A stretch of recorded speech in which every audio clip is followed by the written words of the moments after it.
예배 자리에 잘 오셨습니다.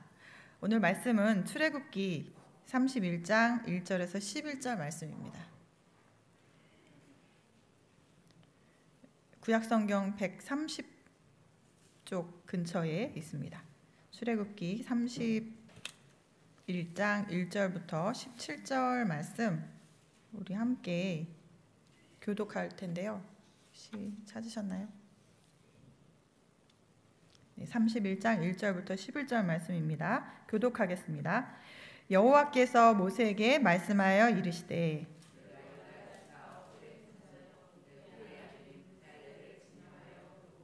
하나님의 영을 그에게 충만하게 하여 지혜와 총명과 지식과 여러 가지 재주로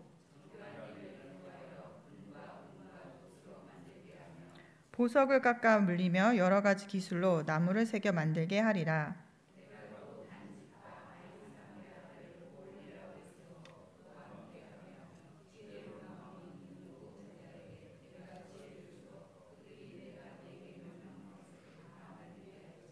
곧 회막과 증거궤와 그 위에 속죄소와 회막의 모든 기구와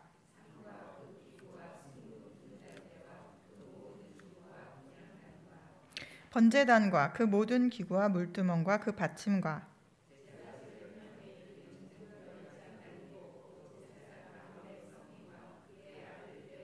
함께 읽겠습니다. 관유와 성소의 향기로운 향이라 무릇 내가 내게 명령한 대로 그들이 만들지니라. 아멘. 제가 오늘 이제 7월부터 4주간 또 수요 예배의 말씀을 전하게 되었습니다. 저는 4주간 성경에서 그 지혜에 대한 부분을 가지고 말씀을 전하려고 하는데 4주간에 다루기에는 지혜가 너무 큰 분량입니다. 그래서 나름 구성을 해보았는데요. 오늘 첫 번째 주에는 개인적인 차원에서 거기에 포커스를 맞춰서 지혜에 대해서 다루고 두 번째 주에는 사회적인 차원에서 그 사회를 지혜롭게 만든 사람을 살펴보고자 합니다. 또 세 번째 주에는 국가적인 차원에서의 지혜로운 사람을 다루려고 하고요. 마지막 네 번째 주에는 지혜의 근본에 대한 말씀을 전하려고 합니다.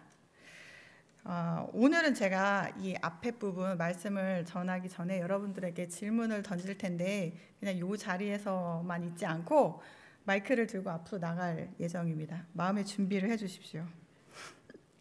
지난주에 그 청년부 설교를 저 비전홀에서 했는데 비전홀은 여기보다 이 단상과 청중 간의 간격이 좀 좁아서 이렇게 뭔가 같이 교통하고 있다는 것을 느낄 수 있었는데 여기는 좀 이렇게 공간이 넓어서 뒤에서 말씀하시는 게 잘 안 들리더라고요. 그래서 제가 담임 목사님 또 안 계실 때 이런 이벤트 한번 해보려고 합니다.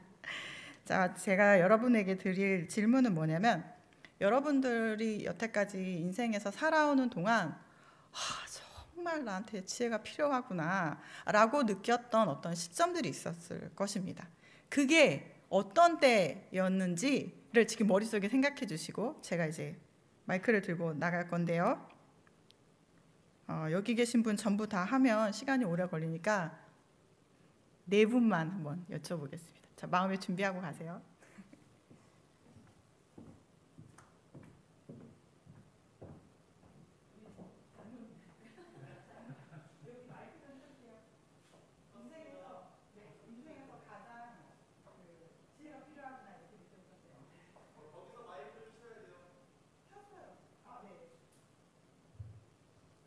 직장 생활할 때요, 이렇게 좀 큰 문제를 해결할 때 정말 지혜가 필요한데 지혜가 없는 것 같아가지고 좀 제 자신이 실망하고 좀 하나님 앞에 간구를 했는데도 안 주시는 것 같더라고요. 그런 어려움이 있으셨군요. 자, 우리 형창 주세요. 지금입니다. 바로 지금. 오늘 지금 이 시간입니다. 네. 네, 알겠습니다. 자, 그러면 우리 박경란 권사님. 늘 매사에 구하는 기도이기도 하지만 우리가 지혜를 구했던 적이 정말 많죠. 그 중에서 가장 많이 구하는 거는 그러니까 괴리감을 느낄 때죠. 예를 들자면 뭐 아이들이 예배에 늦게 올 때 이걸 어떻게 지혜롭게 윽박지르지 않고 내 성정을 죽이면서 할까? 또 이제 남편하고 관계에서 나는 예배를 가야 되는데 그런 일이 이렇게 매끄럽지 못할 때 꼭 그런 때가 있더라고요. 매일 그런 건 아니지만 그럴 때 많이 그런 것 같아요. 네, 감사합니다. 자, 마지막으로 이남수 권사님. 저는 저와 이제 성격이 너무 다르거나 기질이 너무 다른 사람과 관계할 때 그 사람을 어떻게 내가 이해하고 포용하며 또 관계를 좋게 해야 되나 그럴 때 하나님의 지혜가 필요했어요. 네, 감사합니다. 이렇게 느닷없이 마이크를 들이밀고 언제 지혜가 필요하냐고 물어보는 설교자가 그닥 많지는 않을 텐데 답변해 주셔서 너무 감사드립니다. 제가 이 이야기들을 이렇게 합쳐보면은 크게 두 가지로 나눌 수가 있습니다. 하나는 일에 대한 부분입니다. 우리 장로님 말씀해 주셨는데 사실 저도 직장 생활에서 그런 경험들이 있어서 정말 좌절했던 때가 있었습니다. 그리고 또 하나는 이제 일뿐만 아니라 그 다음에 또 하나는 관계의 문제입니다. 그러니까 사람 사이의 관계 속에서 자녀와의 또 나랑 성향이 안 맞는 사람 또 이런 어떤 인간 관계 속에서의 문제가 있습니다. 그럴 때 하나님께 정말 내가 지혜가 필요하구나, 내가 지혜가 없었구나, 또 일을 망쳐놓고 나서 그런 생각을 하게 됩니다. 오늘 본문의 말씀은 어떻게 보면 일에 대한 부분일 수도 있는데 저는 이것을 일에만 제한하지 않고 좀 더 깊이 들어가 보려고 합니다. 오늘 말씀은 하나님께서 모세를 통해서 성막을 어떻게 만들어야 하는지를 말씀하고 계시는 중에 특별히 성막에서 쓸 기구를 만들 사람을 딱 지명해서 부르는 부분입니다.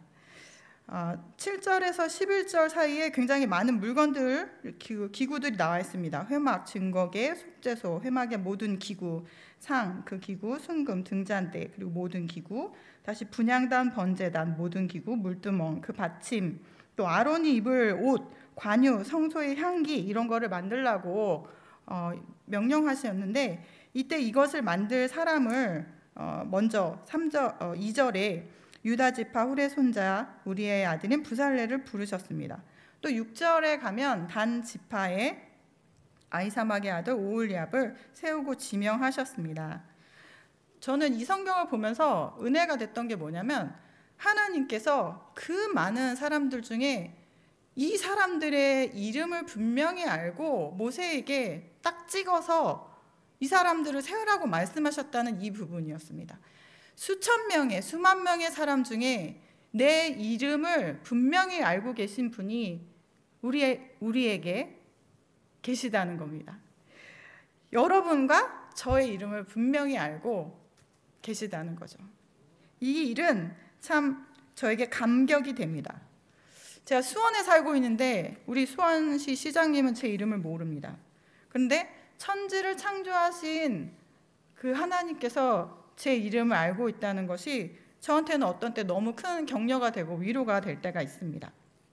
이렇게 하나님이 친히 부살레과 오홀리압을 부르셨는데요. 이들을 이렇게 불러서 하나님의 성막의 기구 만드는 일을 맡기셨습니다. 이 사람들을 부르실 때에 재능이 있는 사람을 부르시는 건 맞습니다. 일 잘할 수 있는 사람을 불러서 그 자리에 세워주셨고 이 사람들에게는 그 재능이 있었음을 주님이 알고 계십니다. 그런데 이 재능을 말씀하실 때에 단순히 재능을 말씀하시지 않고 3절에 보면 이렇게 말씀합니다. 하나님의 영을 그에게 충만하게 하여 지혜와 총명과 지식과 여러 가지 재주를 주셨다고. 그리고 이걸 주시고 시키신 거죠. 그냥 단순한 재능만이 아닙니다. 충만하게 했다는 이 뜻은 하나님의 영으로 그에게 충만하게 했다는 이 원어의 뜻은 쏟아붓는 걸 말해요. 넘치도록 강조하는 표현이 이 원어의 의미에 있습니다. 또 6절에 지혜로운 마음이 있는 모든 자에게 내가 지혜를 주어 라고 하나님이 주셨다고 합니다. 부살레가 오홀리압을 부를 때에 그들이 성전 기구를 잘 만들 수 있도록 하나님이 지혜를 주셨고 그 일을 그 사람을 불러서 세우신 것이죠. 하나님이 일을 맡기실 때는 그것을 감당할 만한 지혜를 주시는 분임을 우리가 여기서도 알 수 있습니다. 저는 예전에 성경의 이 본문을 읽을 때 부살레가 오홀리압이 좀 부러웠습니다. 왜냐하면 그 하나님의 회막을 위하여 일을 만드는데 이렇게 딱 지명해가지고 이런 능력을 주시고 이렇게 사용했다는 것 자체가 너무 영광스럽고 좀 부러움의 대상이었습니다. 그런데 제가 이 본문을 이렇게 묵상하고 또 말씀을 준비하는 데 발견한 것이 있었습니다. 이게 새로운 점이어서 우리 성도님들과 함께 나누고자 합니다. 바로 하나님의 주권입니다. 하나님의 주권이 왜 새롭냐면요, 제가 여기서 하나님의 주권을 새롭게 없던 주권을 발견했다는 뜻이 아니고요, 하나님이 누구를 불러다 쓰든지 간에 어디에 쓰시든지 간에 그것은 하나님의 주권입니다. 하나님이 하시는 일이죠. 그런데 하나님은 그 일을 불러다 쓰실 때에 그냥 네가 알아서 해라 이렇게 하지 않았다는 겁니다. 그것을 감당할 수 있는, 그리고 그 지혜를 하나님께서 주셨다는 뜻입니다. 부살레가 오홀리압에게 하나님께서 이들에게만 특별한 능력을 주시는 것이 아니라 주를 사랑해서 주님께 마음을 드리는 자에게 하나님이 같은 은혜를 주셨습니다. 그게 어디에 나오냐면요, 우리 3절 한번 볼까요? 죄송합니다. 3절 아니고 6절입니다. 내가 단 지파 아히사막의 아들 오홀리압을 세워 그와 함께 하게 하시며 지혜로운 마음이 있는 모든 자에게 내가 지혜를 주어 그들이 내가 내게 명령한 것을 다 만들게 할지니라. 성경에는 분명히 두 사람의 이름만 언급되어 있지만 그 외에 다른 사람들이 더 있음을 우리에게 가르쳐주고 있습니다. 마음이 원하는 사람에 대한 부분이 또 성경에 나오는데 출애굽기 36장 2절 말씀 한번 보겠습니다. 모세가 부살레가 오홀리압 및 마음이 지혜로운 사람 곧 그 마음에 여호와께로부터 지혜를 얻고 와서 그 일을 하려고 마음에 원하는 모든 자를 부르매라고 되어 있습니다.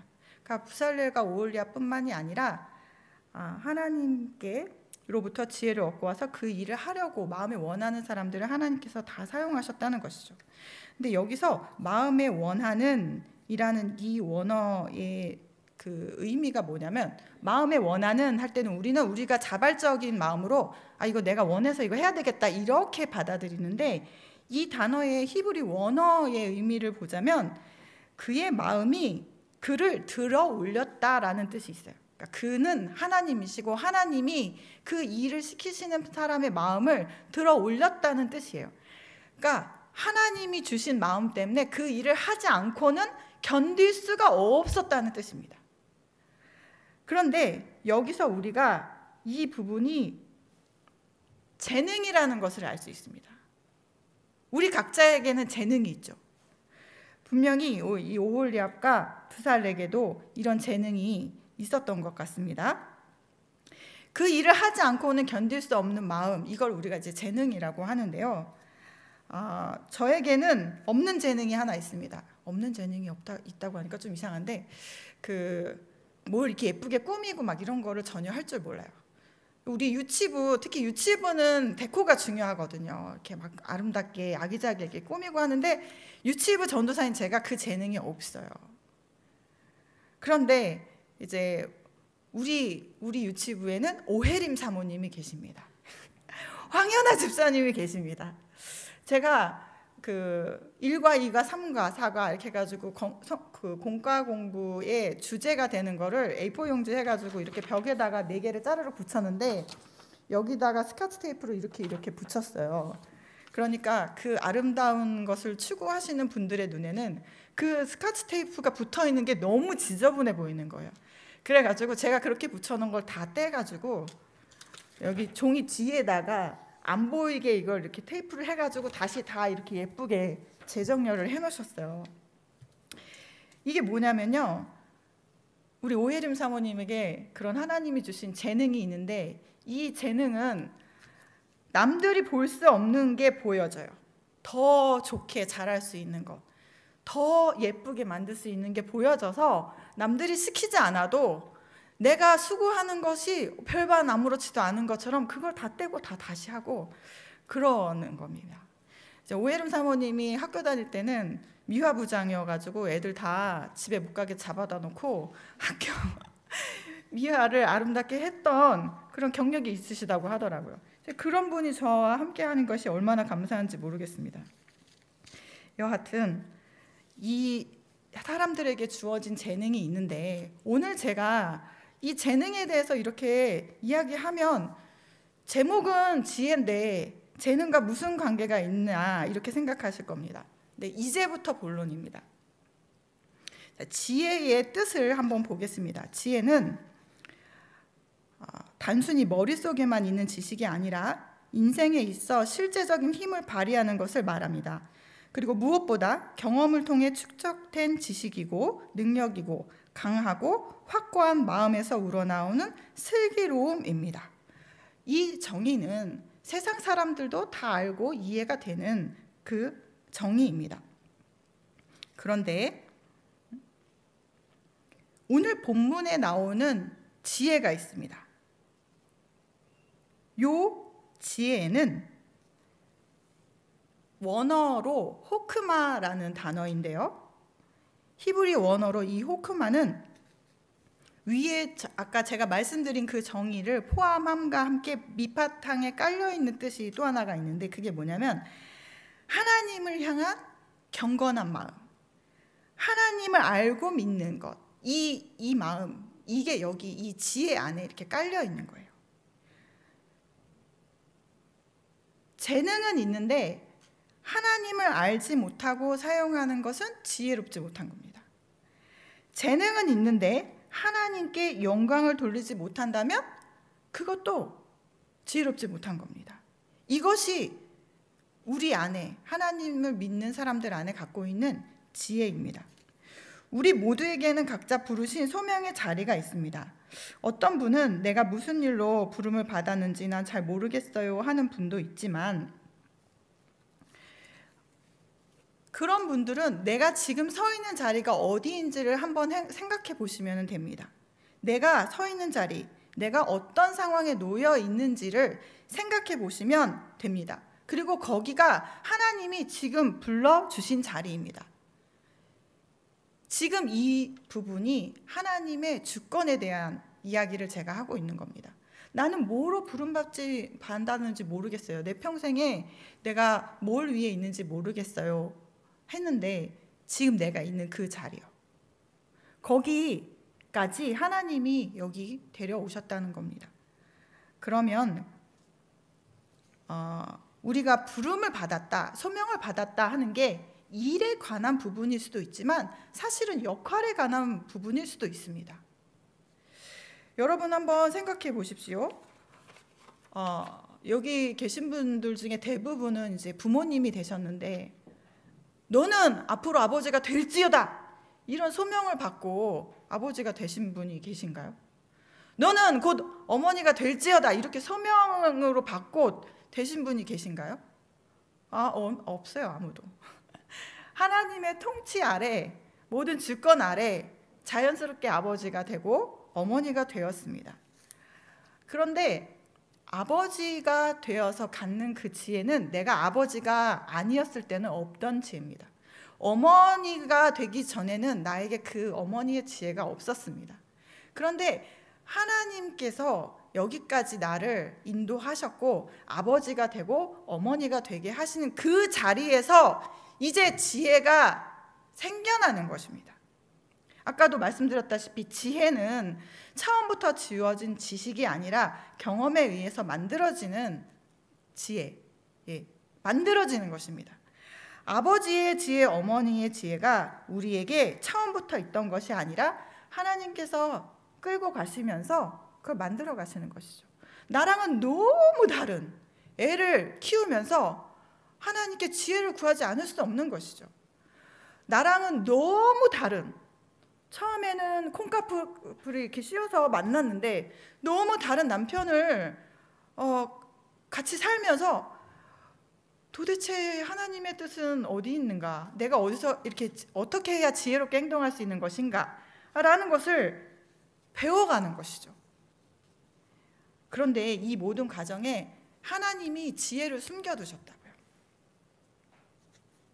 여러분, 지혜는 어디서 왔습니까? 하나님께로부터 왔습니다. 그러므로 완전한 지혜는 하나님만 우리에게 주실 수 있습니다.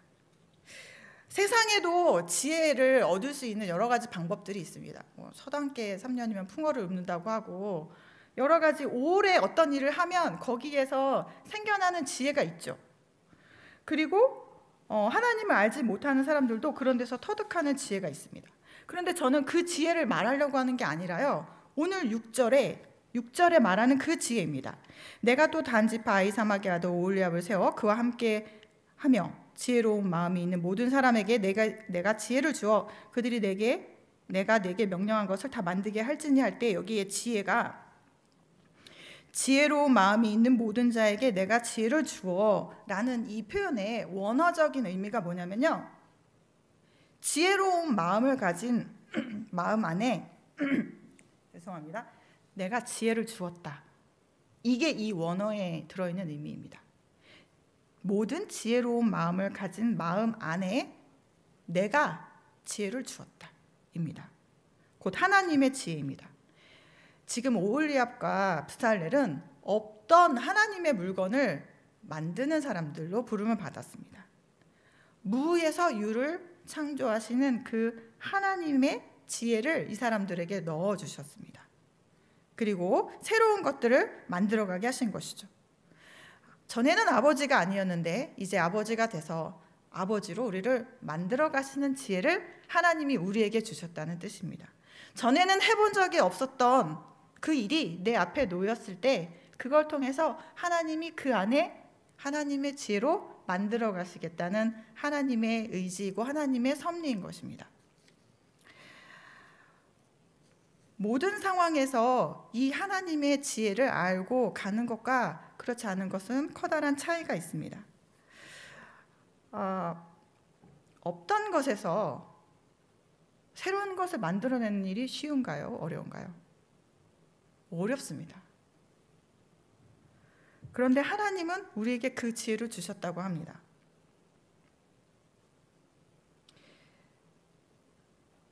제가 한 가지 나누고 싶은 이야기 중에 하나가, 우리 성도님 중에 어떤 분이 자기가 원하지는 않았는데 이제 결혼의 관계로 알게 된 친척들이 생긴 것이죠. 그런데 그 이제 시댁에 어떤 분이 계속해서 우리 성도님을 힘들게 하시는 겁니다. 그분도 이제 크리스찬이시고 해서 처음에는 계속 이제 다툼이 일고 마음이 불편해지고 하니까 어떻게 하나 고민하다가 그냥 본인이 숙이고 들어가는 걸로, 그 말이 안 되는 말을 하더라도 숙이고 들어가는 걸로, 왜냐면 이제 손 위뿐이기도 하고 그러니까 그렇게 하기로 마음을 먹고 이제 낮은 자의 모습으로 이렇게 계속해서 행동을 했는데 그 사람이 바뀌지 않는다는 거예요. 그래서 마음이 너무 어려워진 것이죠. 그래서 날마다 이제 자주 만나야 되는데 이 부분을 놓고 고민하고 기도하고 막 이렇게 지내는 가운데 어느 날 그분이 하염없이 불쌍해지더라는 것입니다. 다 갖고도, 하나님이 주시는 축복을 갖고도 그게 뭔지를 몰라서 너무나 가난한 마음이 돼서 다른 사람들에게 험한 말을 하고 왜곡해서 말 뜻을 듣고 그리고 늘 화가 나 있고 이렇게 사는 모습을 보면서 너무너무 불쌍하다라는 생각이 들었다고 저에게 이야기를 해주는 거예요. 그래서 이것은 정말 하나님이 주신 마음인 것 같습니다. 근데 여전히 이분은 괴로운 거예요. 같이 만날 때마다 그분이랑 대면해야 되는데 식구들 앞에서 대놓고 자기랑은 말 안 하겠다는 그 표현들을 노골적으로 하는 분이다 보니 너무너무 어떻게 대해야 할지도 모르겠다고 이렇게 이제 고민을 토로하셨어요. 그런데 여하튼 그분 안에 그 하나님이 긍휼히 여기는 마음을 주셨으니 우리 그러면 이렇게 해봅시다 하고 제가 제안을 했어요. 뭐냐면 매일 밤마다 그분을 축복합시다 이렇게 얘기했어요. 네, 우리 유치부 안에 지금 매일 아이들에게 암송하는 시간 있는데 하루에 한 번은 그걸 암송하고 또 아이에게 기도를 해줘야 되니까 그 기도하는 시간에 맨 끝에는 그분을 축복합니다 이렇게 딱 한 문장만 해서 기도를 하자고 제가 제안을 드렸어요. 그런데 이분이 그렇게 하겠다고 하는 거예요. 제가 무슨 말씀을 드리려고 하냐면 세상에서는요 나를 박해하고 나를 무시하는 사람과 똑같이 맞먹지, 그러니까 나를 무시하지 못하도록 똑같이 대항해야 된다고, 아주 그냥 큰 코 다치게 해줘야 된다고 이렇게 말하는데, 하나님의 지혜가 있는 이분의 마음은 하나님께서 이미 불쌍히 여기는 마음을 주셨는데 이제는 거기서 더 나아가서 축복해야 되겠다고, 그 사람을 위해서 축복하는 기도를 내가 해야 되겠다고 이 마음을 갖게 하는 겁니다. 이게 바로 하나님이 주신 하나님의 지혜의 방법이고 사람들과의 관계 속에서 대처하는 하나님이 주시는 마음인 것입니다. 제가 이제 말씀을 마무리하려고 하는데, 하나님이 우리에게 지혜를 주심은 그 일을 능히 감당하게 하려고 주신 것입니다.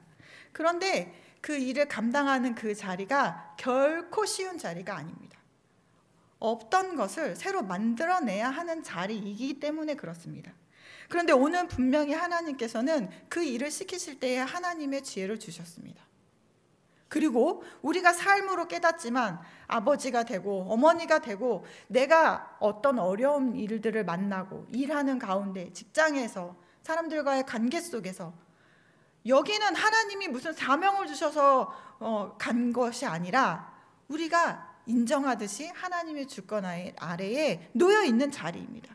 그런데 그 자리를 지키는 것을 하나님께서 우리에게 능력으로 함께 해주시지 않겠습니까? 지혜를 주시지 않겠습니까? 지혜를 주신다는 겁니다. 때로는 저도 사회생활 하면서 엄청난 프로젝트 하나 해먹어서 교회에 몇 억의 손해를 입힌 적이 있습니다. 실패했었죠. 그런데 그 실패를 통해서 하나님께서 저한테 깨닫게 하신 은혜가 있습니다. 그리고 저는 그 배운 하나님 안에서 깨달은 그 지혜를 가지고 다시는 실수하지 않도록 하며, 또한 그런 어려움에 놓인 후배나 다른 사람들에게 격려할 때에 이렇게 활용합니다. 하나님이 우리에게 낙심토록 한 것에는 그것이 끝은 아닙니다. 하나님께서 어려운 자리로 몰아가실 때에 그 자리는 어떤 자리냐면요, 무에서 유를 창조하신 것과 같이 하나님의 지혜로 그 자리에서 여러분들의 지경을 더 넓혀 가시려고 하시는 하나님의 계획의 시작이라는 것입니다. 새로운 관계를 만들고 새로운 일을 해나가는 그 모든 것들이요, 여기서 하나님의 지혜를 발휘할 때입니다. 지혜를 발휘하는 곳에는 분명히 일이 있습니다. 일이 아무것도 없는데 내가 지혜를 발휘할 일은 없습니다. 아무 문제도 없는데 내가 거기서 무슨 지혜를 발휘할 수 있겠습니까? 맞죠? 어려움이 있고 없던 일을 해내야 되고 없던 관계를 만들어가야 하는 거기, 하나님을 믿는 사람을 보내서 하나님의 지혜로 그 일을 해나가기를 우리 하나님이 원하시는 것이죠. 여러분, 이 시간에는 하나님께 기도할 때에 이거는 큰 소리로 기도하시지 않으셔도 됩니다. 왜냐하면 이 어려움들이 큰 소리로 말하기에 어려운 일일 수 있기 때문입니다. 또 여러 가지 상황들에 놓이신 분들이 있을 텐데 몇 년 동안 잘 일이 해결이 안 되는 그런 문제일 수도 있고, 그런데 분명한 것은 우리 하나님께서 우리에게 그 지혜를 주셨다는 것입니다. 여러분, 그 지혜를 믿으면서 하나님께 기도하며 나아가셨으면 좋겠는데요. 그 기도하시기 전에 찬양 한 곡 하겠습니다. 부르신 곳에서.